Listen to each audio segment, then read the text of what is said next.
और लगा ले, एक बार में लगा लो सब लोग। चलिए बोलिए, कहाँ है तुम्हारी आईडी? मोबाइल से खींच लीजिए थोड़े यार। सभी प्रयागवासियों को, प्रदेशवासियों को, देशवासियों को 77वें गणतंत्र दिवस की पूर्व संध्या पर मैं हार्दिक बधाई और शुभकामना देता हूँ। अब विकसित भारत और विकसित उत्तर प्रदेश के लिए जो कदम देश ने बढ़ाए हैं, प्रदेश ने बढ़ाए हैं, अब उससे केवल 21 वर्ष दूर हैं और इस लक्ष्य को अर्जित करने के लिए सभी प्राणपण से जुड़ जाएं। दुनिया में भारत को अब कोई आगे बढ़ने से नहीं रोक सकता और भारतवर्ष में कोई यूपी को आगे बढ़ने से नहीं रोक सकता, ऐसा मेरा पूरा विश्वास है। अखिलेश यादव ने ट्वीट कर ये आरोप लगाया कि भाजपा का दूसरा नाम विनाश है, किस तरह से इसे रोकेंगे? श्री अखिलेश यादव जी बिहार चुनाव में जब प्रचार करने गए थे तो वो जानते थे कि अगर आरजेडी जीतेगी तो समाजवादी पार्टी जीतेगी। आरजेडी धुआं हो गई, अब समाजवादी पार्टी का धुआं होना 27 में बाकी है।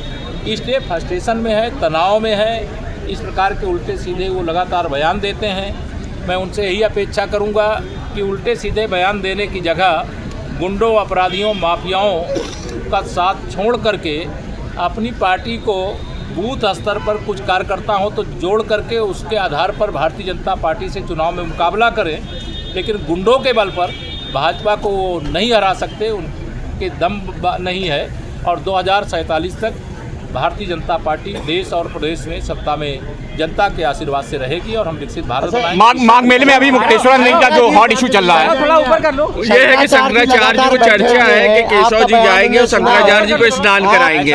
उनके पास जाएंगे क्या? मैंने प्रार्थना की है भगवान शंकराचार्य जी से कि कृपा पूर्वक वो अपना जो विरोध है उसको समाप्त करके संगम, पवित्र संगम में स्नान करके एक अनुकूल संदेश देने की कृपा करें। मेरी हाथ जोड़ करके विनती है, प्रार्थना है, लेकिन अभी मेरा कोई जाने का कारण नहीं। लेकिन जो अधिकारी नहीं पहुंचे उस पर बड़ा उन्होंने नाराजगी व्यक्त की है। जो भी होगा उसके लिए हम लोगों ने कहा था उसकी जांच करा करके जो होगा समाधान उसका निकाला जाएगा, लेकिन यह अभी जाने का मेरा कोई कारण नहीं है। लेकिन मेरी प्रार्थना पुनः है कि अगर विरोध को समाप्त करके वह संगम स्नान कर लेंगे तो एक बहुत अच्छा संदेश जाएगा, ऐसी मेरी पूज्य शंकराचार्य जी महाराज से प्रार्थना। शंकराचार्य जी ने कहा है कि आपको सीएम होना चाहिए, क्योंकि आपने जो बात करी वो पूज्य शंकराचार्य हैं, कोई राजनीतिक नहीं है और किसको सीएम होना चाहिए किसको नहीं होना चाहिए, क्योंकि संत हैं, बहुत बड़े संत हैं, जगतगुरु शंकराचार्य, इसलिए मैं उनके द्वारा कोई बात कही गई उस पर कोई टिप्पणी करूँ वो मर्यादा के अनुकूल नहीं है।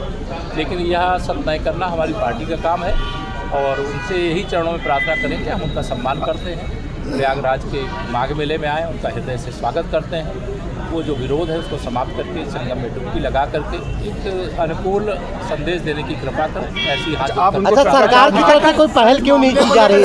सरकार की तरफ से क्या कोई पहल क्यों नहीं की जा रही? क्योंकि वो नाराज है वहाँ पर। माननीय मुख्यमंत्री जी के स्तर से उस पर जो भी प्रयास किया जा रहा है वो किया जा रहा है, मेरे स्तर से प्रार्थना की जा रही है। अच्छा, AMI के लीडर हैं वारिस पठान, उन्होंने कहा है कि पूरे भारत वो भगवा हरे रंग से रंगेंगे, उससे मुंबई को नहीं। किस तरह से बयान है? देखिए, अब ये मुंगेरी लाल के हसीन सपने जैसे समाजवादी पार्टी वाले देखते हैं, कांग्रेस पार्टी वाले देखते हैं, वैसे MIM वाले भी देखना शुरू कर दिए हैं। अब कोई हरा नहीं कर पाएगा, कोई भारत में इस्लामीकरण नहीं करने पाएगा, कोई ईसाईकरण नहीं करने पाएगा।